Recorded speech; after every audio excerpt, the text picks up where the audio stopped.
السلام علیکم۔ آج کے اکانومک اور کموڈٹی راؤنڈ اپ کے ساتھ میں ہوں آپ کا ہوسٹ علی محمد عثمانی۔ ہم نے دیکھا کہ گزشتہ کچھ دنوں سے پاکستان کی معیشت کے اندر بہتری کے اثرات نمایاں واضح ہونا شروع ہو گئے ہیں۔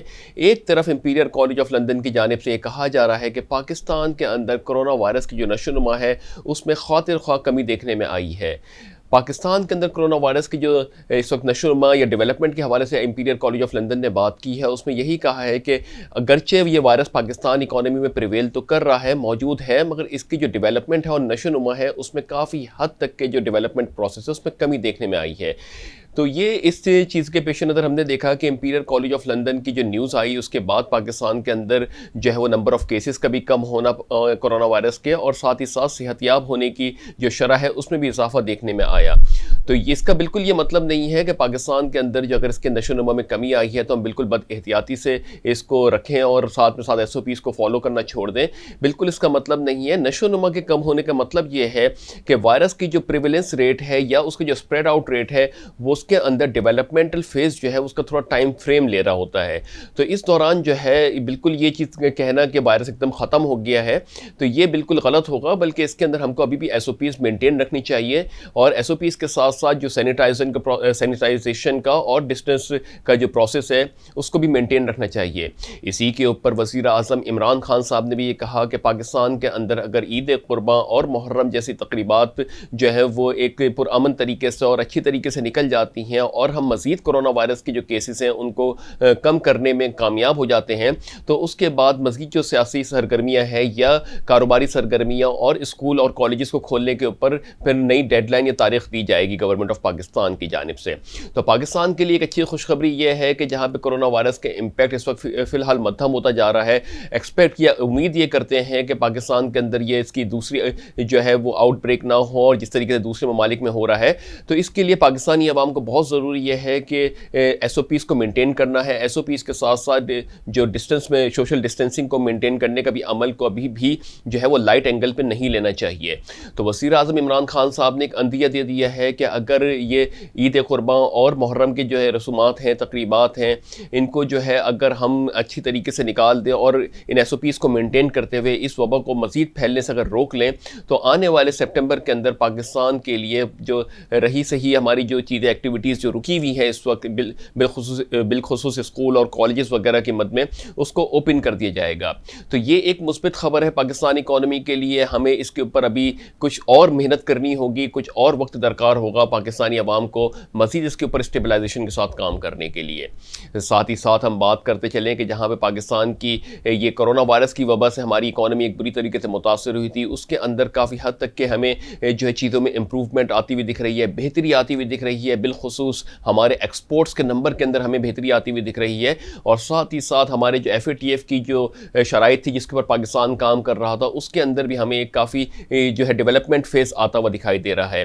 گزشتہ روز ہم نے ایک نیوز کور کی تھی جس کے اندر ہم نے کہا تھا کہ government of Pakistan F A T F کے حوالے سے یعنی فائنینشیل ایکشن ٹاسک فورس کے حوالے سے پاکستان نے جو ہے وہ 8 بل کے اوپر کام کر رہا ہے۔ ان 8 بلز کے اندر سب سے زیادہ جو اہم نقطہ نظر تھا وہ اینٹی منی لانڈرنگ ایکٹ کے اوپر، یعنی منی لانڈرنگ کو روکنے کے لیے قانون سازی ہو رہی تھی، اور ساتھ ہی ساتھ کاؤنٹر ٹیرر فائنینسنگ کو، یعنی دہشت گردی کی معاونت کرنے والے کی جو فائنینسنگ ہو رہی تھی اس کو روکنے کے لیے پاکستان میں قانون سازی ہو رہی تھی۔ تو ساتھ ہی ساتھ یہ بتایا جائے کہ ڈاکٹر عبدالحفیظ شیخ نے اس بات کا عندیہ دیا تھا کہ پاکستان نے جو 27 ایکشن پلان تھا ایف اے ٹی ایف کا، اس میں سے 14 ایکشن پلانس کے اوپر جو ہے بھرپور طریقے سے کمپلائنس کیا ہے، اور باقی جو 13 جو پلینری میٹنگ کے اندر ڈیسائیڈ کیا گیا تھا کہ 13 ایکشن پلانس کے اوپر پاکستان اس وقت کام کر رہا ہے۔ اس کے اوپر پاکستان نے جو 14 نکات کے اوپر مکمل کام کر لیا ہے۔ اگلے ہفتے جو ہے یعنی اگست کی 6 تاریخ کو پاکستان اس کی امپلیمنٹیشن رپورٹ بھی ایف اے ٹی ایف کے سامنے سبمٹ کرنے جا رہا ہے۔ تو پاکستان کی جو سیاسی سرگرمیاں ہیں، معاشی سرگرمیاں ہیں، اس کے اندر ہمیں پھر سے ایک رجحان آتا ہوا دکھائی دے رہا ہے، ایک مثبت رجحان آتا ہوا دکھائی دے رہا ہے۔ تو اس کی وجہ سے امید یہ کرتے ہیں کہ پاکستان جو ہے یہ ریمیننگ 13 پوائنٹس ہیں اس میں بھی سگنیفیکنٹ پروگریس کر سکتا ہے آنے والے دنوں کے اندر۔ یاد رہے کہ پاکستان کو جو ہے ابھی فی الحال کرونا وائرس کے بعد اس ڈیڈ لائن کا اکتوبر 2020 تک کی، یعنی اکتوبر 2020 تک کی ڈیڈ لائن جو ہے پاکستان کی، اس کے اندر پاکستان پرعزم ہے کہ اس کے اندر بھی سگنیفیکنٹ پروگریس کرے گا۔ تو یہ پاکستان کی جانب سے FATF کے اوپر ابھی بہت باتیں ہو رہی ہیں. FATF کی ریگولیشنز کے اوپر سے پاکستان نے بہت ہی آگے جا کے کام کرنا ہے تاکہ پاکستان اپنے آپ کو گرے لسٹ سے وائٹ لسٹ کے اندر جو ہے وہ ٹرانسفر کر سکے یا تبدیل کر سکے اپنے اسٹیٹس کو. تو یہ پاکستان کے اندر ایک بہت ہی زیادہ پیش رفت ہو رہی ہے. پاکستانی گورنمنٹ، پاکستانی عوام اس بات کے لیے پرعزم ہے کہ پاکستان جو ہے وائٹ لسٹ میں آ جائے، اور پاکستان کی امیج جو عمران خان صاحب نے اپنی کاوشوں کے تحت بہتر کرنے کی کوشش کی ہے اس کو مزید بہتر کر کے پاکستان کی جو روابط ہیں انٹرنیشنل دنیا کے ساتھ اس کو مزید بہتر بنایا جائے، اور پاکستان میں سیاسی، معاشی یا کاروباری سرگرمیوں کو جو ہے وہ اجاگر کیا جائے. اس کے بعد ہم بات کرتے ہیں کہ ورلڈ بینک کے حوالے سے پاکستان کے لیے ایک اور اچھی خبر یہ آئی ہے کہ ورلڈ بینک کی جانب سے $505 ملین لگ بھگ $500 بلین کی جو ہے وہ اسسٹنس فراہم کی گئی ہے. یہ اسسٹنس پاکستان کو بجٹری سپورٹ کے لیے دی جا رہی ہے، ہیلتھ کیئر میجرز کے لیے اور سوشل اکنامک ڈیولپمنٹ کے لیے دی جا رہی ہے. اس کی آمد کی وجہ سے پاکستان کے اندر کافی ایک زر مبادلہ کے ذخائر ہمیں مستحکم ہوتے ہوئے دکھائی دے رہے ہیں. جہاں پر زر مبادلہ کے ذخائر اسٹیٹ بینک کے پاس $12.1 بلین کے تھے، تو لگ بھگ اس وقت اگر ہم دیکھیں اس کا موازنہ کریں تو تقریباً 12.6 بلین کے ذخائر اسٹیٹ بینک آف پاکستان کے پاس ہیں. مجموعی طور پہ اگر ہم اس کو دیکھیں تو 19.5 بلین سے ہمارے جو فارن ریزرو کے ذخائر ہیں یا فارن ایکسچینج ریزرو کے ذخائروں میں اضافہ ہو گیا ہے. تو پاکستان کی جو ذخائر ہیں ان کے اندر ہمیں ایک مستحکم ایک استحکام آتا ہوا دکھ رہا ہے. اور اگر اس کے اندر ہم نے بار بار بات کرتے ہیں کہ یہ ایک اسسٹنس پاکستان کو فراہم کی جا رہی ہے تو یہ پاکستان کے ایک ذخائر کو مستحکم کر رہا ہے. ساتھ ہی ساتھ پاکستان کے اندر سی پیک پروجیکٹس کے اوپر بھی کام ہو رہا ہے. کنسٹرکشن پالیسی کی بات کریں تو عمران خان صاحب نے بھی وہاں پہ بیڑا اٹھایا ہوا ہے کہ عوام الناس کے لیے ایک بہت ہی لینڈ مارک اچیومنٹ ہوگی جس کے تحت چھوٹے جو سرمایہ دار ہیں، بے روزگار لوگ ہیں، ان کے لیے کاروبار، ان کے لیے جو ہے ایک ایسا ارینا بن جائے گا کہ ان کو کاروبار میسر ہوگا، ان کی آمدنی بڑھے گی اور ان کے جو اخراجات وہ پورے ہوں گے. یہ آپ یہ سمجھیں کہ ایک چھوٹے طبقے کے لیے ایک اسسٹنس کے لیے ایک پروگرام ہے جو کنسٹرکشن پالیسی کے تحت لایا گیا ہے. تو یہ ایک کاوشیں ہو رہی ہیں گورنمنٹ آف پاکستان کی جانب سے کہ وہ اپنا کردار ادا کرنا چاہ رہے ہیں کہ عوام الناس سے لے کے بزنس کمیونٹی تک کے اور انٹرنیشنل برادری کو جو ہے وہ ایک الائنڈ کیا جائے، پاکستان کی امیج کو مزید بہتر کیا جائے، سب کو جو ہے وہ اس وقت جو بھی جس کے رائٹس ہیں اس کو جو ہے دیے جائیں، اس کے رائٹس کے تحت اس کی اسسٹنس کی جائے. تو مجموعی طور پہ ہم نے دیکھا کہ وزیر اعظم عمران خان صاحب کو انٹرنل لیول پر اور ایکسٹرنل لیولز پہ بہت زیادہ چیلنجز ہیں. ان چیلنجز کا سامنا کرتے ہوئے انہوں نے اس چیز کا عزم اٹھایا ہے. دیکھنا یہ ہے، امید یہ کرتے ہیں کہ ابھی تک کے جو ہماری عوام کافی امیدیں لگا کے بیٹھی ہوئی ہے عمران خان صاحب کے ساتھ، اور کافی حد تک کی چیزوں کے اندر ہمیں پریشانیاں ہی آتی ہوئی دکھ رہی ہیں. امید یہ کرتے ہیں کہ جب سسٹم دوبارہ بحالی کی طرف آ رہا ہے کورونا وائرس کے بعد تو اس کے اندر ایک مزید بہتر ڈیولپمنٹ ہوگی جس کی وجہ سے عوام الناس تک اس کے ثمرات بہت جلد پہنچنے شروع ہو جائیں گے. یہ ان چیزوں کے اوپر بات ابھی تو ہم کر رہے ہیں، مگر دیکھنا یہ ہوگا کہ عمران خان صاحب کی گورنمنٹ کتنا حد تک کامیاب ہوتی ہے اپنے ان دعووں کو پورا کرنے کے لیے. عوام الناس کی ہی مینڈیٹ کے اوپر عمران خان صاحب نے اس وقت اقتدار سنبھالا ہوا ہے. اگر اس اقتدار کے اوپر مزید انہوں نے بہتری لانی ہے اپنے پاور کو یوز کرتے ہوئے تو عوام الناس کو بہت ان کو فیسیلیٹیٹ کرنا پڑے گا، کیونکہ ہماری ایک کثیر تعداد عوام الناس کی جو ہے وہ غربت کی لکیر سے نیچے فال کرتی ہے. تو پاکستان کے اندر ان چیزوں کے اوپر جو ہے پہلے بھی کام ہوتا رہا ہے، مگر اس دفعہ ہم نے دیکھا کہ کچھ لا ریفارمز کے ساتھ کام ہو رہا ہے. تو امید یہ کرتے ہیں کہ ان لا ریفارمز کی وجہ سے پاکستان کو کافی حد تک کے جو ہے سپورٹ ملے گی اور عوام الناس تک اس کے ثمرات بہت جلد آنا شروع ہو جائیں گے. اب یہ ڈومیسٹک نیوزز کے بعد ہم بات کرتے ہیں انٹرنیشنل کموڈیٹیز پرائزز کے حوالے سے. انٹرنیشنل کموڈیٹیز کی پرائز کے حوالے سے بات کریں تو کروڈ اس وقت تقریباً $0.44 پلس ہونے کے بعد $41.48 پر بیرل پہ ٹریڈ ہو رہا ہے. برینڈ بھی تقریباً $0.52 پلس ہونے کے بعد $44.13 پر بیرل پہ ٹریڈ ہو رہا ہے. گولڈ تقریباً $10.70 پلس ہونے کے بعد $19.55 پر آؤنس پہ ٹریڈ ہو رہا ہے. سلور تقریباً $0.22 پلس ہونے کے بعد $24.5 پر آؤنس پہ ٹریڈ ہو رہا ہے. ہم نے دیکھا کہ آئل مارکیٹس کے اندر اس وقت رینج باؤنڈ سچویشن دکھ رہی ہے. آئل اس وقت اپنے آپ کو رینج باؤنڈ کیا ہوا ہے. جیسے اوپیک پلس کی میٹنگ کے اندر یہ کہا جا رہا تھا کہ 9.7 ملین بیرل کا جو پروڈکشن کٹ کیا گیا ہے اس کو مزید ابھی کچھ عرصے چلایا جائے گا اور اگست کے بعد اس میں تقریباً 20 ملین بیرل کا جو ہے وہ آؤٹ پٹ ایڈ کر دیا جائے گا اکانومی میں، یعنی پروڈکشن کٹ کو کم کیا جائے گا. یعنی 9.7 ملین بیرل کا جو پروڈکشن کٹ ہے اس کو 7.7 ملین بیرل کے اوپر لایا جائے گا اگست کے بعد. تو یہ کچھ صورتحال ہے جس کی وجہ سے آئل اپنے آپ کو اس وقت رینج باؤنڈ رکھے ہوا ہے. انٹرنیشنل انرجی ایجنسی کی جانب سے کہا جا رہا تھا کہ آئل اس وقت تقریباً 38 سے 43 US$ پر بیرل کے اوپر ٹریڈ ہونے کی سقط رکھتا ہے. مگر وہیں دوسری جانب خطے میں بڑھتی ہوئی کشیدہ صورتحال امریکہ اور چائنا کے درمیان اس بات کا اندیہ دے رہی ہے کہ اس وقت بھی معیشتوں کے اندر غیر استحکام والی صورتیں موجود ہیں. یعنی اس وقت معیشتیں جو ہیں وہ اس وقت عدم استحکام کی صورتحال سے دوچار ہیں، بالخصوص امریکہ اور چائنا کے درمیان جو بڑھتی ہوئی کشیدہ صورتحال ہے.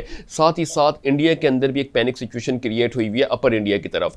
تو یہ ایک ایسی صورتحال ہے جس کی وجہ سے ایک دو بڑی معیشتوں کے اندر اگر جنگی صورتحال پیدا ہوتی ہے تو ان صورتحال کی وجہ سے ایک انسرٹین سا سینیریو کریٹ ہوتا ہے. اس انسرٹینٹی کی وجہ سے جب بھی ہمارے ناظرین کو ہم نے بتایا کہ انسرٹینٹی کی وجہ سے جو ہے گولڈ ہمیشہ اسٹریچڈ آؤٹ رکھنے کی پاور رکھتا ہے. یعنی گولڈ کو اس وقت سے ہم واچ آؤٹ کر رہے ہیں جب یہ 16 to 1700 US$ پر ٹریڈ ہوتا تھا. اس وقت کرونا وائرس کے پینڈیمک سچویشن سے ایک انسرٹن سچویشن کریٹ ہوئی تھی اور اس کے بعد گولڈ نے ایک نیا ہائی 1800 کی طرف بنایا تھا. تو جب بھی معاشی عدم استحکام کی صورتحال پیدا ہوتی ہے تو گولڈ کے اندر ایک ایسی سقط ہوتی ہے کہ وہ اپنے آپ کو اسٹریچڈ آؤٹ کرتا ہے. اس کو سیف ہیون بھی کہا جاتا ہے گولڈ کو. اسی لیے تو گولڈ میں ہم نے دیکھا کہ تقریباً 1955 کے لیولز کے اوپر اس وقت ٹریڈ ہو رہا ہے. ایکسپیکٹ یہ کرتے ہیں کہ شاید یہاں سے کچھ جس کے اندر کریکشن فیز آئے، مگر ابھی جو اس وقت سینٹیمنٹس بنے ہوئے ہیں وہ کچھ کریکشن کے بعد گولڈ واپس ریورٹ ہوتا ہے اور 1970 1960 کے درمیان جو ہے وہ اپنے آپ کو بیلنسڈ آؤٹ کرتا ہے. تو آنے والے دن بہت امپورٹنٹ ہے کیونکہ انٹرنیشنل معیشتوں کے اندر ایک جو ہجیان پایا جا رہا ہے، جنگی سی کیفیت پائی جا رہی ہے. اس کے اوپر جو ہے وہ آئے دن جو ہے وہ سینیریو بدلتا جا رہا ہے، بگڑتا جا رہا ہے. اس کے اوپر دیکھنا یہ ہوگا کس طریقے سے عالمی معیشت اس کے اوپر رسپونڈ کرتی ہیں. گرچہ امریکہ کے اندر بھی اس وقت الیکشن کے اندر تقریباً 98 ڈیز رہ گئے ہیں، وہاں پر بھی اس چیز کے اوپر ابھی بات کی جا رہی ہے کہ نیا صدر کے اوپر کون ہوگا، نیا صدر کی کرسی کے اوپر کون نافذ ہوگا. وہاں پہ امریکہ کے اندر اگر بات کریں تو اس وقت کرونا وائرس کی وجہ سے یہ کہا جا رہا ہے کہ شاید الیکشن بیلٹنگ کے ذریعے ہوں اور گھر سے جو ہے وہ ووٹ کاسٹ کیے جائیں گے، جس کو پوسٹ مین جو ہے وہ اس کو کلیکٹ کر کے آئیں گے. تو ایسی ڈیولپمنٹل فیز کے اندر اگر ہم دیکھیں تو یہ ایک ایسی صورتحال ہے جس کے اندر ایک لمحہ فکر کریٹ ہو جاتا ہے کہ اگر کوئی شخص جیتتا ہے تو یہاں پہ اس کے اوپر شاید کلیم بھی کر دے کہ یار دوسرا پارٹی جو ہے وہ کلیم کر سکتی ہے کہ اس کے اوپر نتائج جو ہے وہ شاید مینیپولیٹ کیے گئے ہیں. تو بہت کچھ ابھی تبدیل ہونا ہے دنیا کے اندر کرونا وائرس کی وجہ سے. جہاں ٹیکنالوجیکل ایڈوانس دنیا کے اندر ووٹ کاسٹنگ ہوتی تھی تھم امپریشن کے ذریعے، الیکٹرانکلی ووٹ کاسٹ کیے جاتے تھے، وہ اکانومیز کے اندر آج جو ہے وہ ڈور ٹو ڈور ووٹ کاسٹ کیے جانے پر بھی بات ہو رہی ہے. تو اتنی بڑی معیشتوں کے اندر ہم نے تبدیلیاں دیکھ رہے ہیں. تو آنے والے دن بہت امپورٹنٹ ہے.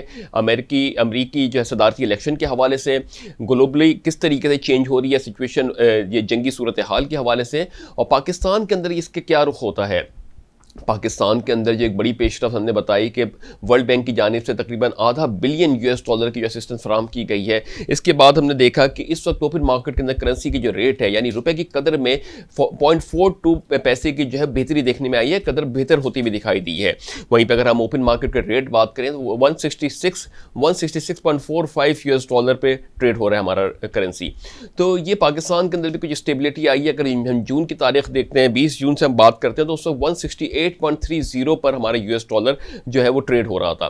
اس $US کے ٹریڈ ہونے کے بعد اگر ہم بات کریں مجموعی طور پہ تو ایک ماہ کے دوران اس کے اندر تقریباً $1.25 کی بہتری دیکھنے میں آئی ہے. یعنی ہماری کرنسی کی قدر $1.25 سے بہتر ہوئی ہے.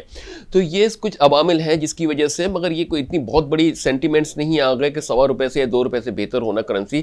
ہم کو یہ یاد رکھنا چاہیے کہ اس وقت ڈالر پاکستان میں تقریباً 166-168 کے درمیان ٹریڈ ہو رہا ہے. اس کو ہماری کرنسی کو ایک قدر میں بڑھانے کے لیے کم سے کم $20 کو اگر 20-25 روپے کا اگر اس کے اندر ڈیکلائن آتا ہے تو پاکستان کی معیشت کے لیے یہ بہت ہی زیادہ اچھے ثمرات ثابت ہو سکتے ہیں.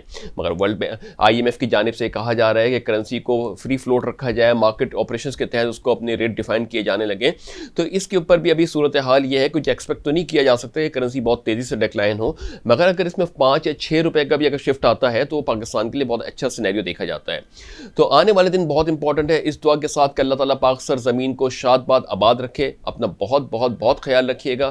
اپنے ہوسٹ علی محمد عثمانی کو اجازت دیجیے. اللہ حافظ.